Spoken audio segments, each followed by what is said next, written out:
Hey guys, I wanted to talk about a reverb trick that I've been studying lately. It's been really helpful for some specific use cases that I find to be extremely useful for how I make music.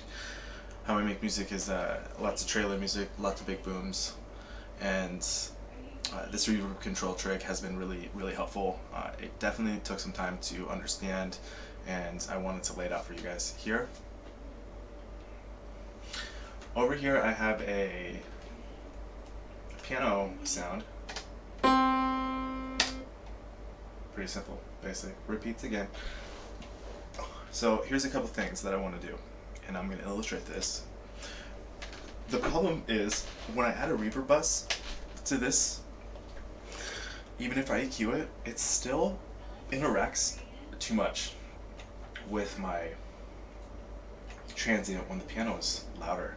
So I want to not only just create a reverb bus, but I want to add a compressor to the reverb bus so that the compressor, which is monitoring that reverb, it reduces the amount of reverb that's occurring when the piano is louder, and then I'm going to export that from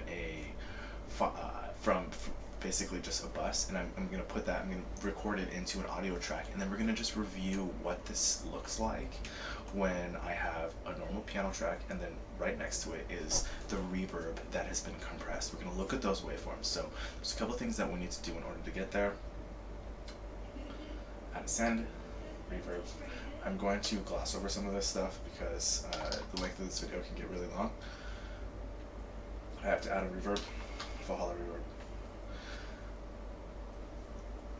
I use Sulaco for this. We want to add a EQ, very basic EQ. I think you always need to EQ your reverb buses, and if you don't, tell me why, because I don't know why you wouldn't. We've now reached the point where the reverb sounds, you hear it, but I want that compressor to be there after the reverb has occurred, so that the compressor doesn't really make any sense. It reduces that reverb, as I was explaining earlier. So let's look at this waveform real quick.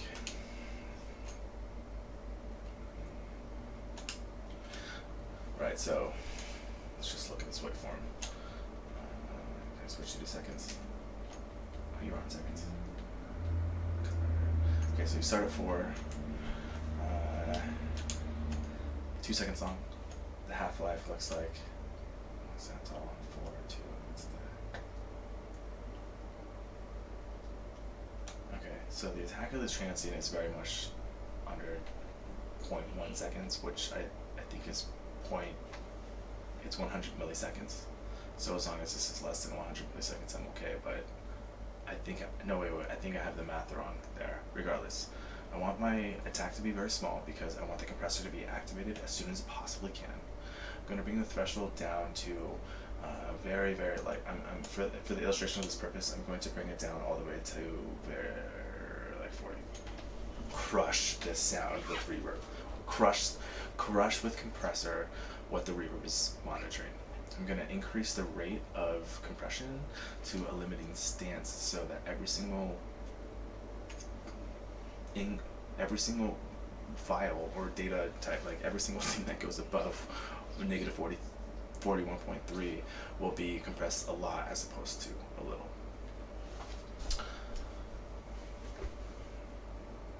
We'll make up some audio here. Bring it on there. Okay, so the purpose of this video again is to explain that I had some issues with reverb. It was too muddy, and I've now solved it. There's a more complex way of doing this, but this is the concept of it that I found to be easiest to explain. Let's monitor this now by sending you to, you need to monitor you.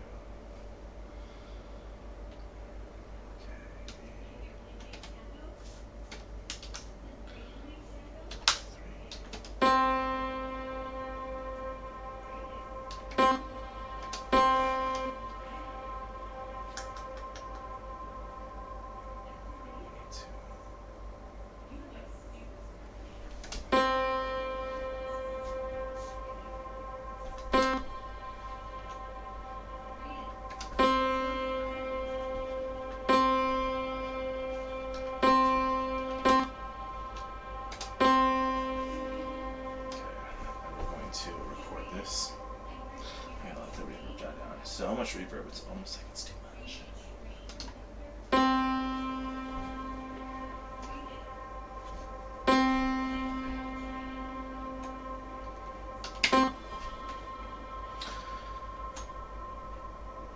So it's at -6, the regular piano signal. Okay. And this has been compressed to 4. We could even be more aggressive with this, in my opinion. Let's do that.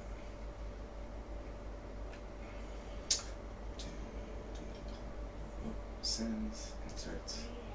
Let's go more aggressive. Be aggressive. Be aggressive. We're gonna compress the hell out of this sound because I don't want reverb to be getting in the way of this piano. I can be better about this by making this pop. Oh, it is post. Okay, great. Let's listen to this. Got the makeup game. Let's start quiet.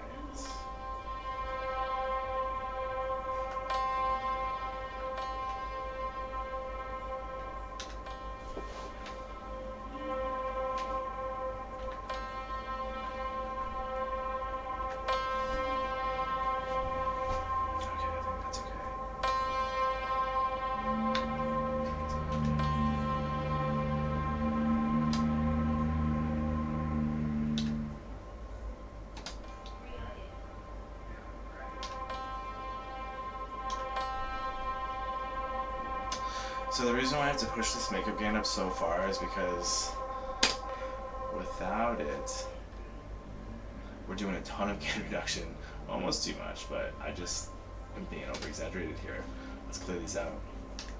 Let's look at these. So it comes into the compressor at -9 and it leaves at -35. That's a freak ton of decreased compression, so you can just add a bunch of makeup gain and it's better. Show this now. See, they're almost super close together. And again, like, the output is smaller in this case. It's further away from 0 because I'm doing so much compression, and it's really noticeable. So we'll record the track in.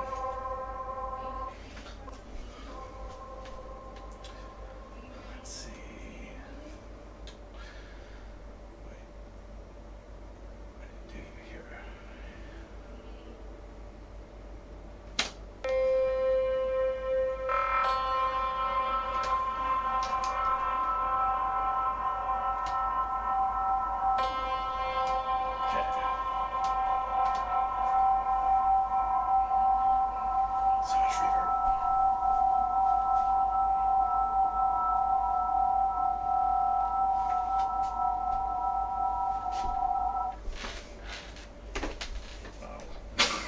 That was ridiculous.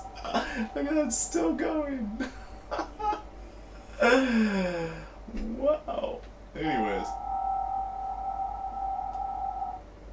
That is just insane. It's like feeding itself. God, the things you can do with sound. It's amazing. Anyways. Let's record this track. Look at that. This waveform is just crushed. And you'll see how long this waveform really lasts because that reverb is very, very long. So what's some things that we could do here? We can reduce the decay time of the reverb to not be so like insane. Let's do like 7. It's still pretty long, but let's just render you so that you can wait. No, let's just get rid of you. Let's do this again.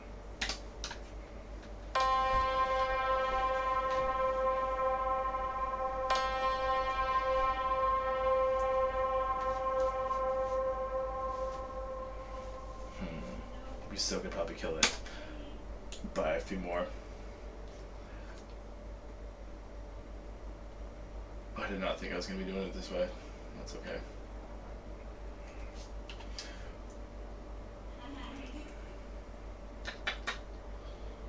It's okay time. this might just be better for everybody.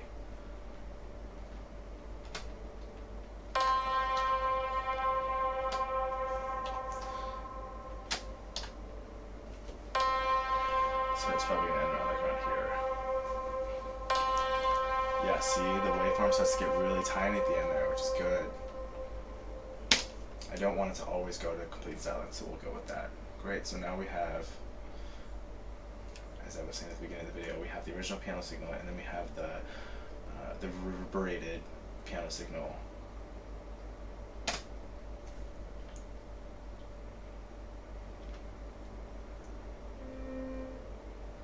And that's audio 2. Oh, that is right here.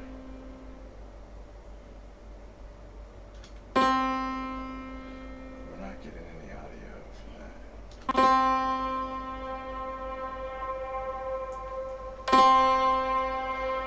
Looks like it's off a little bit.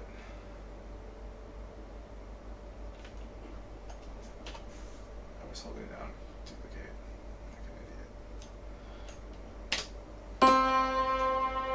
Oof.